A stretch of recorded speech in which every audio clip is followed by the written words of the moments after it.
Everything is ready. Okay, welcome everybody to a new scientific moment.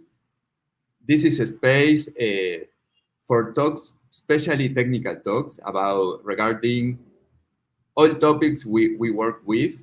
So everybody is invited to present some topic of your interest.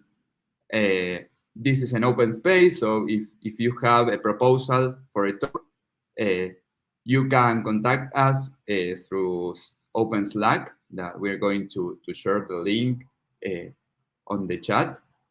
And in the research forum, you can contact us and you can give a talk. Today is going to present Javier. He is a blockchain expert. He works in the research team at IOB Labs, and he's going to talk about Flyover protocol, that it's a protocol to speed up transactions in the blockchain bridge. So welcome, Javier. Hello, Juli. Thank you for having me here. And thank you for your presentation. You're welcome. Okay, everything's ready. Okay, are you seeing my screen? Not yet. There it is. Yeah. Okay. Okay. So thank you, Juli. And as Julian said, I'm Javier Álvarez. I'm at the Research and Innovation team at IOB. And today I'm going to talk about the Flyover protocol. I'm going to give an introduction on how this protocol works on RSK. So first of all, I'm going to say something that maybe you all know already, but I think is worth mentioning. As you may know, RSK is a Bitcoin sidechain that it doesn't have a currency of its own. It works with Bitcoins from the Bitcoin network. And this has several implications. One of them is that RSK cannot exist with a mechanism to transfer Bitcoins from the Bitcoin network to the RSK network and the other way around. And this means that this bridge, this mechanism to transfer Bitcoins from one network to the other is one of the most important parts of the RSK network, is one of the most crucial parts of RSK. And of course, it needs to be highly secure and as efficient as possible for RSK to work properly. And this is where the PowPeek comes into place. The PowPeek, as you may know, is the bridge that links the Bitcoin network with the RSK network, is the mechanism that allows transferring Bitcoins from one network to the other and back. The PowPeek, if you don't know how it works, it's composed by mainly two components. One of them is a set of functionaries or pegnatories. This is a set of federated entities that oversee or control that the whole process of transferring Bitcoins from one network to another works correctly. And then another crucial component of the PowPeek is a smart contract in RSK, the bridge smart contract, that together with a set of tamper-proof security devices is in charge of securing the PowPeek, of making sure that transfers of Bitcoin from one network to another are done in the most secure way. Since the PowPeek is such an important part of RSK, it has high security requirements. This is because if something bad happens to the PowPeek or to the bridge, RSK can be highly damaged. It could be devastating for RSK. And these high security requirements sometimes have also or bring some limitations to the PowPeek. And one of these limitations is the speed of transfers. So the PowPeek is highly secure, is one of the most secure bridges that there are, but maybe it's not the fastest way, or the fastest bridge. And this is where the Flyover protocol comes into place. The objective of the Flyover protocol is to provide faster BTC transfers from Bitcoin to RSK and the other way around, faster than the current bridge, and by providing the or similar security guarantees than the PowPeek. And I will explain a little bit later how the Flyover achieves this. But first of all, to understand how the Flyover works, we need to understand also how the PowPeek works. The PowPeek, as I said before, it has two main components. It's the set of pegnatories or functionaries that are this set of federated entities that oversee the whole protocol. These pegnatories control a set of security modules called the PowHSMs, hardware security modules. And then the other crucial part of the PowPeek is the bridge contract. The bridge contract is a smart contract that it's running on RSK. It's a native contract that is included in the source code of the RSK node. So the PowPeek allows for transfers of Bitcoins from the Bitcoin network to RSK and from RSK to the Bitcoin network.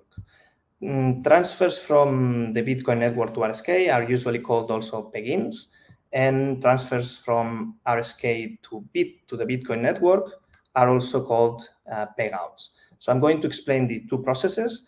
Conceptually, they are quite simple, or a little bit simple, but internally they are much more complex. I'm just going to give an overview on how these two processes work. I'm not going to go into all the technical details, okay? So I will start with the peg-in process. The peg-in process starts with a user locking some Bitcoin on the Bitcoin network, sending this Bitcoin to an address controlled by the pegnatories. This is a multi-signature address. And is not actually controlled directly by the pegnatories, but by the security modules, by the security devices. So the first step in a peg-in in the PowPeek is that the user locks an amount of BTC to this multi-signature address that is controlled by the security modules that are the ones that have the private keys to this multi-signature address. After this has happened, the pegnatories periodically update the bridge with information about the Bitcoin network. In these updates, the bridge can build a representation of the Bitcoin network and is able to validate that certain events happen in the Bitcoin network. With this information, the bridge can validate the locking of funds from the user to this special address, and after a number of confirmations have happened, will unlock the equivalent amount of BTC, or in this case RBTC, in RSK for the user. And this will happen after 100 confirmations. So as you can see, the process conceptually is not complex, but as I said before, internally is much more complex. So this is for the peg-in process. And now for the peg-out, this process is a little bit more complex because Bitcoin does not provide support for smart contracts. So we cannot have something similar to the bridge contract in Bitcoin. And then this makes that the unlocking of funds becomes more complex. To do it in a safe way becomes more complex. Okay, so the peg-out process starts in the opposite direction. Starts with the user locking some RBTC or sending some RBTC to the bridge contract. The bridge contract then builds a Bitcoin transaction after a number of confirmations, that in this case is 4,000 RSK confirmations. So the bridge builds a Bitcoin transaction that will unlock the funds in the Bitcoin network for the user.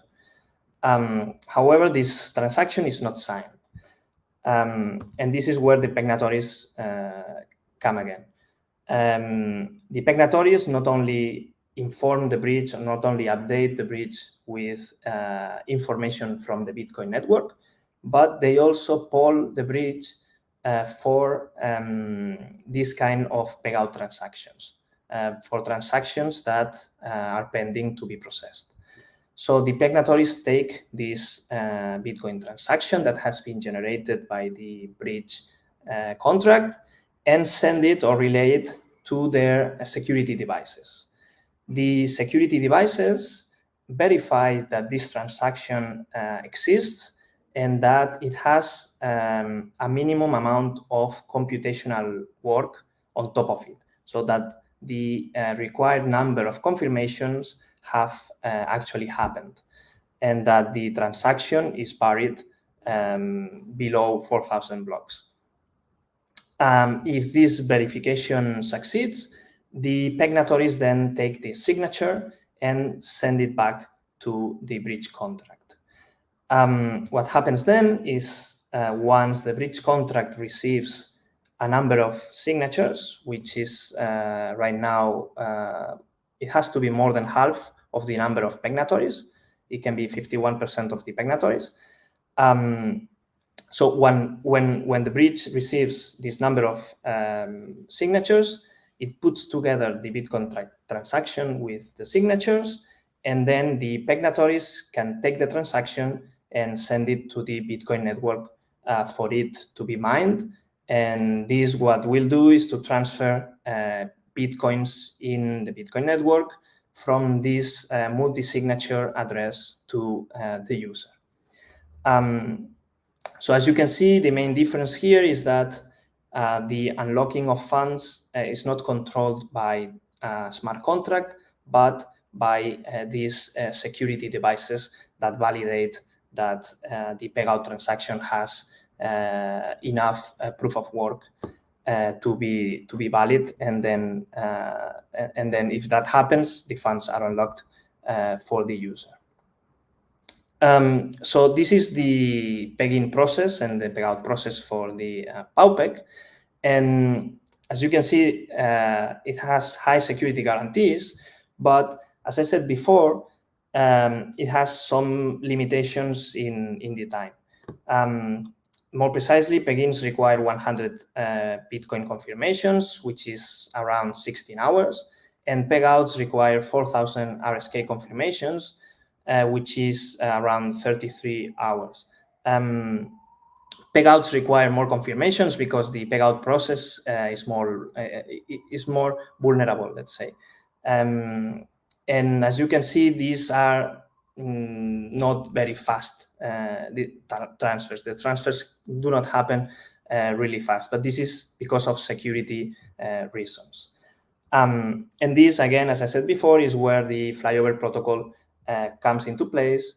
And the idea of the main idea of the Flyover protocol is to be able to provide these transfers with less confirmations, and it does so by introducing an intermediary, a third-party trustless intermediary in the whole process.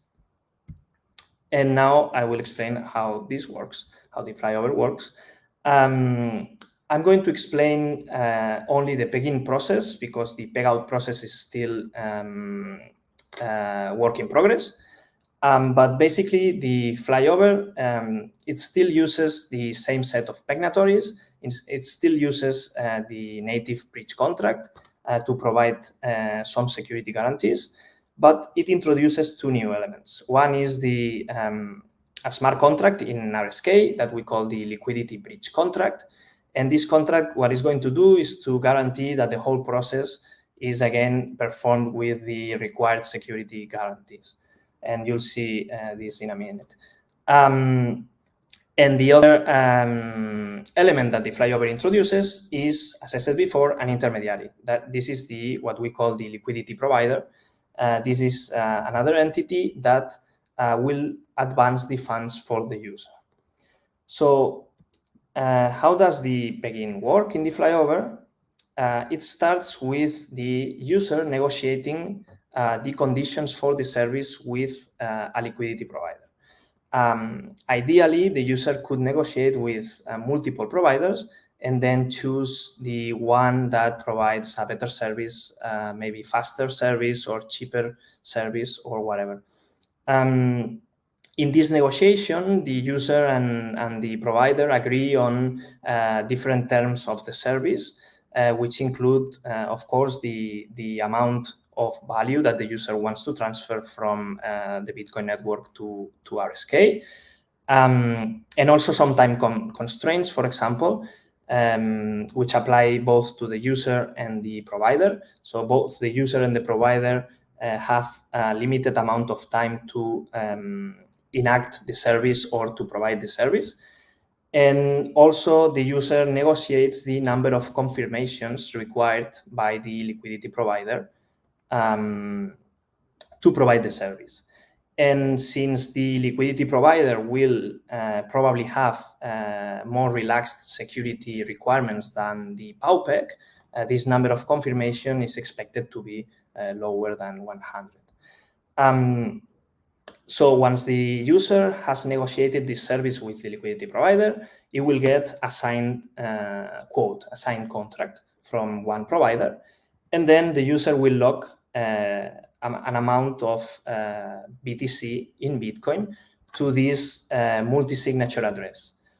In this case, the multi-signature address is not exactly the same. It's also controlled by the same set of pegnatories with their security modules, but it's an address that is derived from the service. So it's somehow linked with a particular service that has been signed by a liquidity provider. And this will be useful later for the bridge contract to be able to identify which deposit corresponds to which service. So once the user has locked the amount of agreed BTC in this multi-signature address, the liquidity provider notices that. So this means that the liquidity provider has to monitor the Bitcoin network. And once the number of confirmations that the user and the provider have agreed occur, the liquidity provider will pay the user in RBTC, in RSK, through the liquidity bridge contract. So up until this point, from the point of view of the user, the begin has finished. The user has locked some BTC on Bitcoin and has received the same amount of RBTC, the same amount of RBTC in RSK. It's worth to mention that since the call that the liquidity provider performs to the liquidity bridge contract to pay the user, it's composed by a destination address, a value, and also some arguments. It can be also a contract call, and not necessarily, it doesn't have to be only a transfer of value. So in the service agreement, the user and the liquidity provider will agree on a destination address, a value to transfer, and some arguments. If the destination address is an account and the value is different from 0, then this will be just a transfer of value. If the destination account is a contract account or a contract address, and the data or the arguments are different from 0, then this can be a contract call. So the flyover introduces this new functionality to begins, that is that they can be used also to make smart contract calls from Bitcoin and not only transfers of value. So as I said, and up until this point, the user has received the service. And now it remains for the liquidity provider to recover the advanced funds. And this will happen in a similar way to the regular pay-in process. The pegnatories periodically update the bridge contract with information from the Bitcoin network, as I said before. And this will include also this new type of deposits, this new type of flyover deposits. And the bridge contract will validate this deposit. And then the liquidity provider will be able to call the liquidity bridge contract, which will call the bridge contract. And after 100 confirmations, get his or her RBTC back. So this is the whole process. As you can see, in this way, we can achieve faster peg-ins from the point of view of the user, of course. And we are keeping the same security guarantees than the regular PowPeek because, well, more precisely, liveness is guaranteed. Liveness meaning that the user will always receive the amount of money that they lock. And the consistency is also guaranteed because the bridge contract will ensure that no amount of RBTC is unlocked without the same amount of BTC being locked before in the Bitcoin network. I mentioned liveness, that is the security guarantee that ensures that a user will not get his funds lost or will not lose his funds. And you might be thinking, okay, but this is fine. But what happens if the user negotiates a service with the liquidity provider, then locks some BTC on this multi-signature address, but then the liquidity provider does not provide the service, or it goes offline, or it simply or even provides the service too late. No? What happens then? There's no problem if this happens because the user can then provide a proof of the agreement to the liquidity bridge contract. The liquidity bridge contract then will slash the collateral of the liquidity provider because liquidity providers need to be registered in the liquidity bridge contract to be able to provide the service. And actually, this proof can be provided by anyone. It doesn't have to be the user. It could be another liquidity provider, for example, that wants to penalize some misbehaving provider. If the user provides this proof before or after the agreed time has happened, because the provider didn't provide the service, the liquidity bridge contract will call the bridge contract, and the bridge contract will reimburse the user after the regular amount of confirmations, 100 confirmations. And this guarantees that in the worst case, the user will receive his money after 100 confirmations. So in the worst case scenario, the flyover protocol goes back to the regular pegging process. Okay. So that's it for the flyover pegging. The current status of the project is that we have implemented a liquidity provider as an HTTP server and also a liquidity bridge contract. This server allows for users to ask for quotes for a service and then accept them. And then the server will monitor the Bitcoin blockchain. And once a deposit is done, it will make all the necessary calls to the liquidity bridge contract for the pegging to complete. And then it will call the liquidity bridge contract again for recovering the funds. We have these two software components deployed and working on testnet. And Defiant are working on the integration of their wallet with our provider. I know they are half through this integration. It's not finished yet. And regarding the future directions, there's still we still need to define how the payout process is going to be, and of course implement it. And there are some things that need to be performed before the protocol can be deployed on mainnet. And this includes extensive tests, security audits, and also implementing some features on the server that are not completely required for testnet, but that they are required for the server to be production ready. And this is everything. Thank you. And now I will take questions.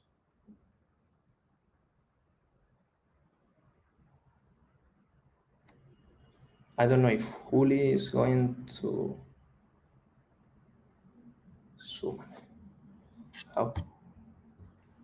Okay, I'm gonna read the questions. Federico is asking, can I interact directly with DeFi protocols on RSK? I guess you mean through the liquidity bridge contract, right?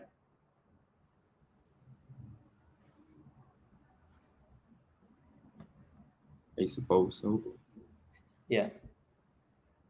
So I would say yes, but the only restriction is that the contract call is not going to be done by you, but by the liquidity provider through the liquidity bridge contract.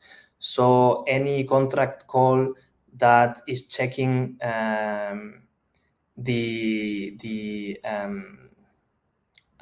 sender, any contract call that is restricting who can call the contract will not work, because you're not going to be the direct sender of the call.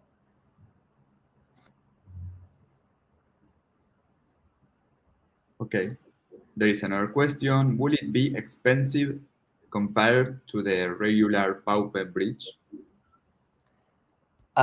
This is something that I don't completely know. I guess we will see it if there are many liquidity providers and they compete, and then I guess the market will adjust to the more appropriate fee for the service. I guess it's going to be more expensive, a little bit more, I guess, since it's a faster solution, but I really don't know.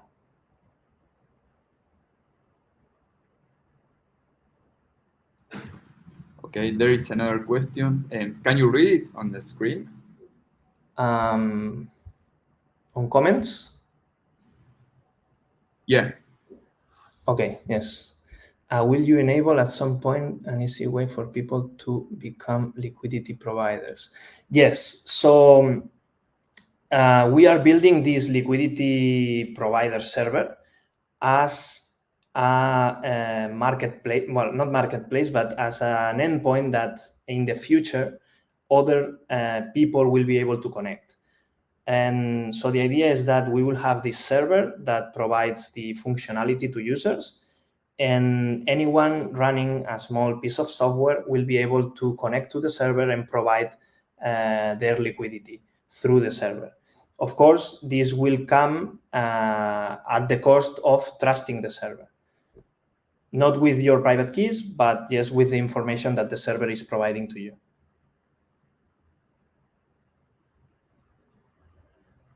Okay. I have a question too. Is how much faster is this protocol compared to the current bridge? This depends on the liquidity provider. So I guess that for small amounts of money, the liquidity providers could ask for only one confirmation, maybe, and for higher amounts they could ask for 6, 10, but probably is going to be much faster than currently, which is 100 confirmations.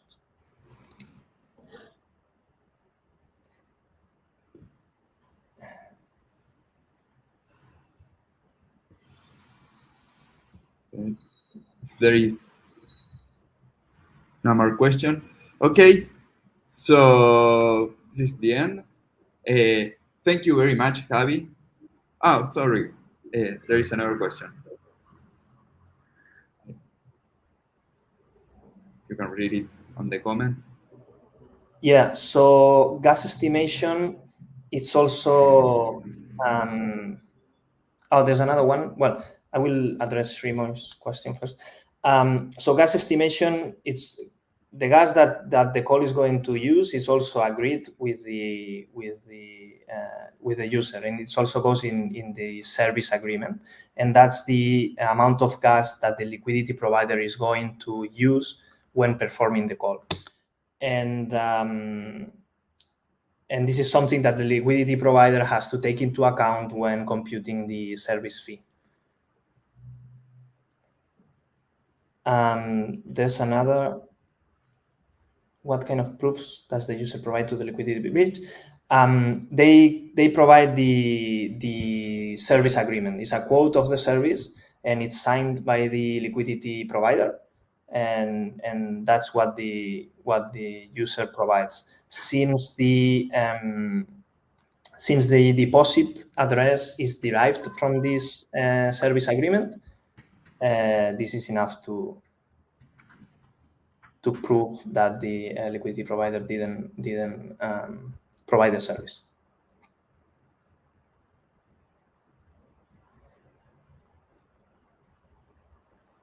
Okay. And regarding decentralization, yeah, you can be a liquidity provider and run a server. The idea is to provide both, that anyone can run their own liquidity provider server if they want, or if they don't want to run a Bitcoin node and an RSK node and all the things with the server, they in the future will be able to run only a provider and to connect to an external server. Is part of the slashing given to the user? Yes. The part of the slashing is given to whoever calls the liquidity breach, whoever presents the proof, because it could happen that the user doesn't have RBTC to call the liquidity breach contract, and someone he would have to ask someone else to do it for him, and part of the slashing is given to this person. Yes. Thank you, Federico. Okay. Let's wait 1 minute if there is another question. Right. Okay. So it seems that that's it. Okay, thank you very much, Javi. It was a really, really great talk. Everybody is talking on the chat and is saying the same. So thank you very much, Javi. Thank you, Juli, for organizing this space and for having me here. Sure. Okay, thank you very much to everyone. See you soon. Bye-bye.